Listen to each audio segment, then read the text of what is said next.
Hello, everybody.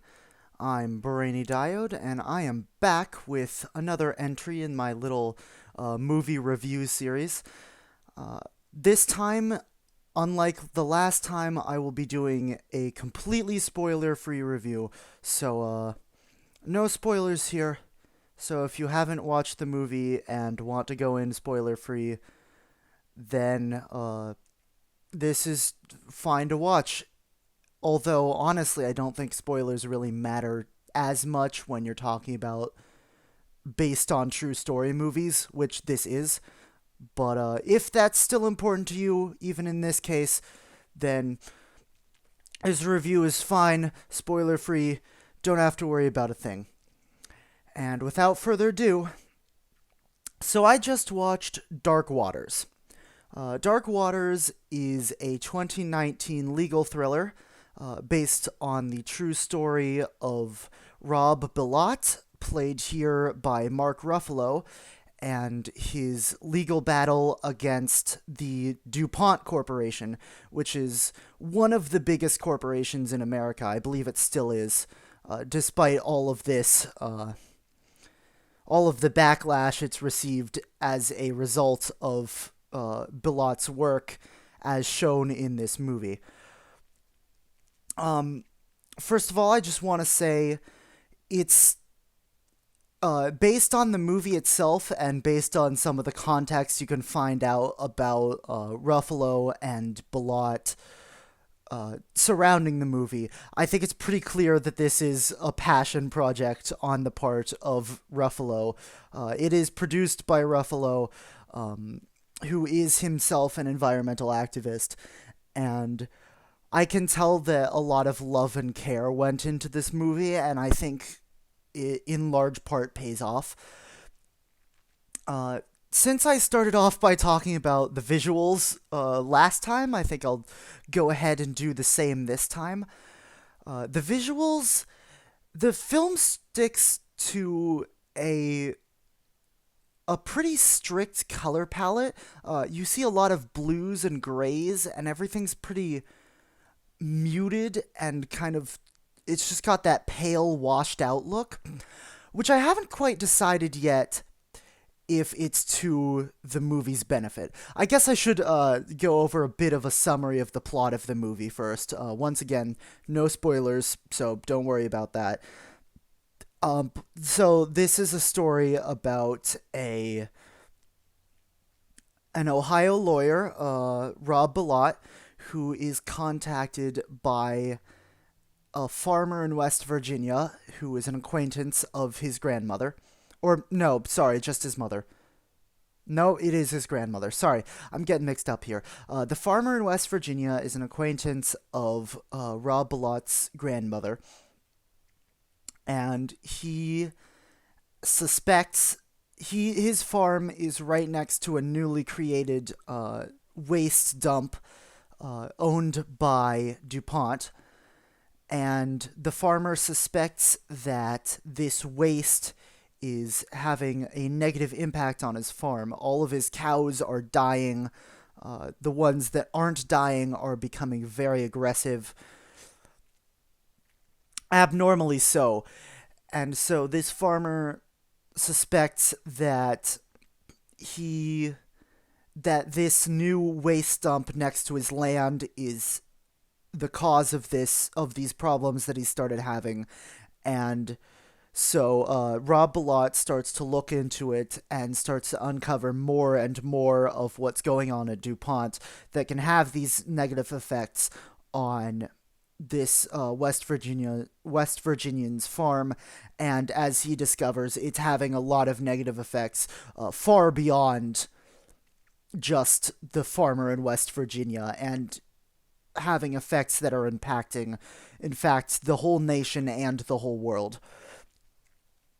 So, as I was saying, I haven't quite decided if the color palette is to the movie's credit, because, I mean, obviously, with a story like this, you're not gonna want to present it with, bright, colorful, jumpy visuals. It makes a lot of sense for the movie to be very I don't think grounded is the right word here, but very toned down, very pale.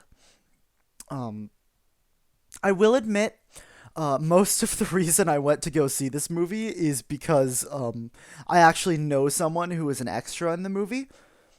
So, throughout the first half of the movie, I was spending most of my time that there was more than just the main cast on screen. I was spending most of the time when there were a lot of other people on screen trying to pick out the person that I knew that was that was an extra in this movie. So my take on the visuals might be a little bit biased towards what happens in the second half of the movie because I was a little distracted. My eyes were a little distracted for the first half of the movie looking for this person, but I kind of got the sense that this palette is very consistent throughout the film.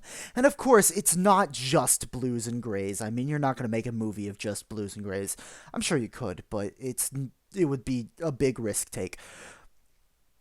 It doesn't just stick to those, but those are very pronounced. Those are the most memorable parts of the movie to me, at least. So that's kind of the tone that the whole movie gives off. It's very somber, which really works for the story it's trying to tell.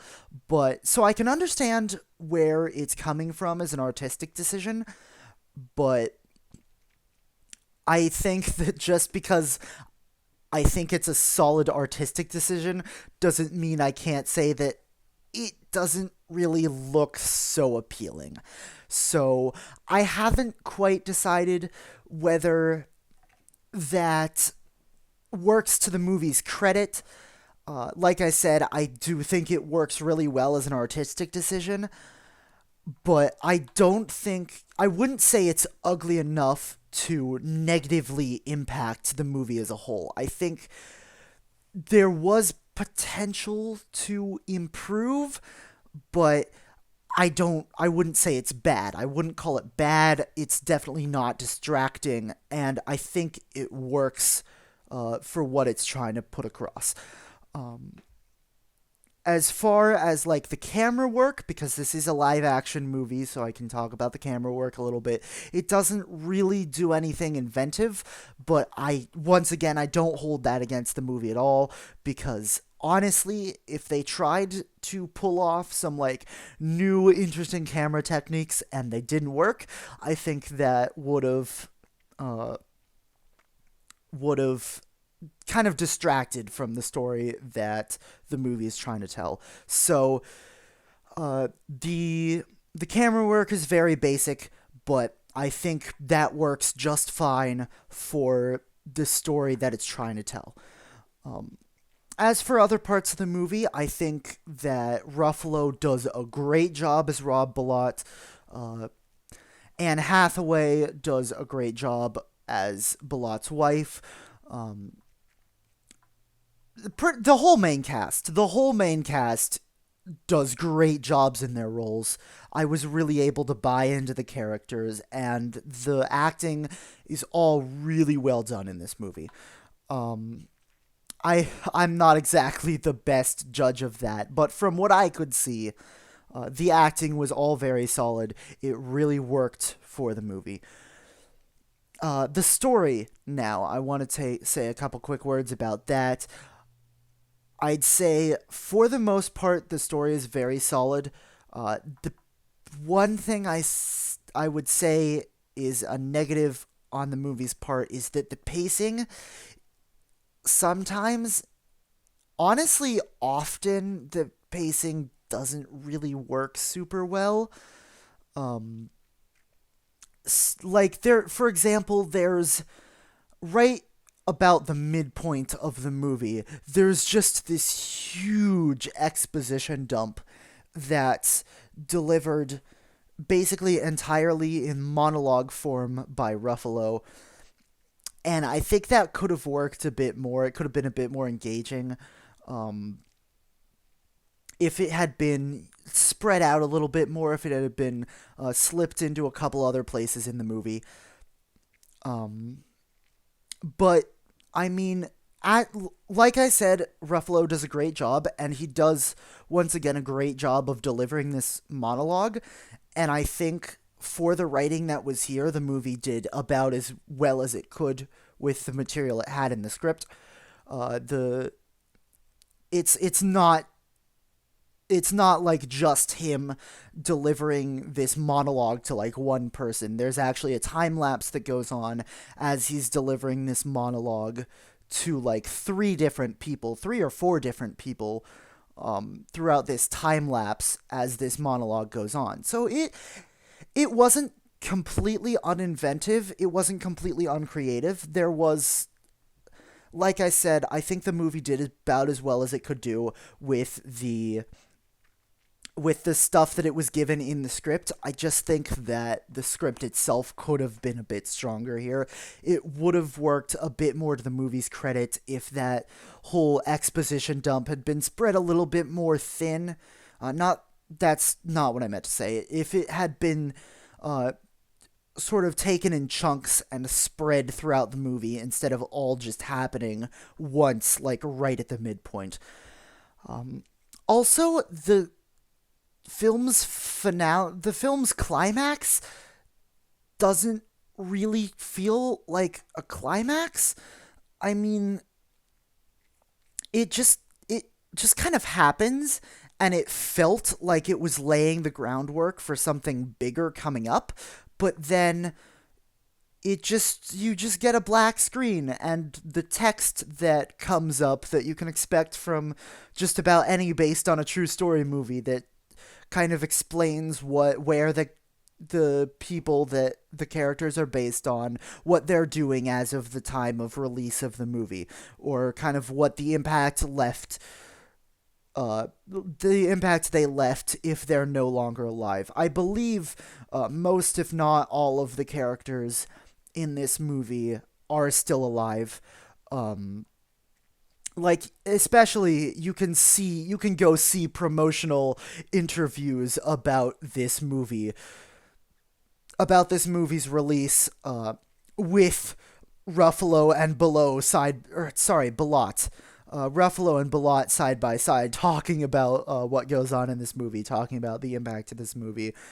So, Bilott himself is still very much alive. Something really interesting that I think the movie did was they actually included Bilott and his wife. So the people that are played by Ruffalo and Hathaway in this movie, they actually included them as extras in a scene, which I think is really cool. And so that's kind of an interesting point. But back to what I was saying, the climax of the movie, I think I can point it out in hindsight, but when it was happening, I absolutely could not have identified that as the climax of the movie. It feels like it's building up to something bigger, and then the movie just kind of ends. And once again, it's hard to hold that against the movie because there's only so much you can do when adapting a true story into a film. And I think especially when you're as dedicated to getting across what actually happened as Ruffalo was when creating this movie, then there's only so much artistic liberty you can take. But I think it would have benefited the movie as a piece of art, as a story, rather than just as a vehicle for information, if they had taken a couple more artistic liberties and made the climax of the movie a little bit stronger. So that being said, I have a little bit of a problem with the story as a one big cohesive whole. But all of, like, the minute-to-minute writing, like, the dialogue, the scenes, like, contained scenes, all work really well. The writing is plenty solid in those instances. It's just when you look at the really big picture that things kind of start to fall apart. So, that being said, do I recommend this movie? Honestly, I think this is a story that a lot more people should know about. This isn't something that I knew about myself going into this movie, actually. And this is a story that is still going on to this day. This is a fight that Bilott still has not won.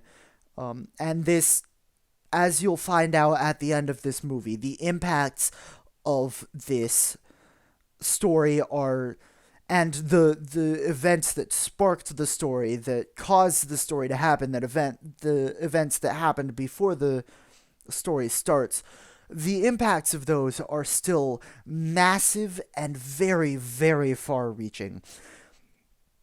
So I think it's a very important story to know. I think it's something that people should be aware of. Both the impacts of all these things that happened and, I mean, how they happened.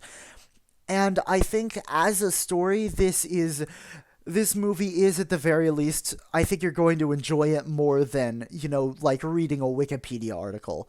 So I think I would recommend this movie. I think it's a movie that's worth seeing. It's not too horribly long. I think it comes in at about 2 hours, which is on a little bit on the long side, but not extensive, not overwhelming by any means. I think it does, while it does have its problems, I think it's solid enough that it's worth a watch. It's gonna be more entertaining almost certainly than just reading a Wikipedia page, unless you're really into reading environmentalist Wikipedia pages for whatever reason. No judging if you are.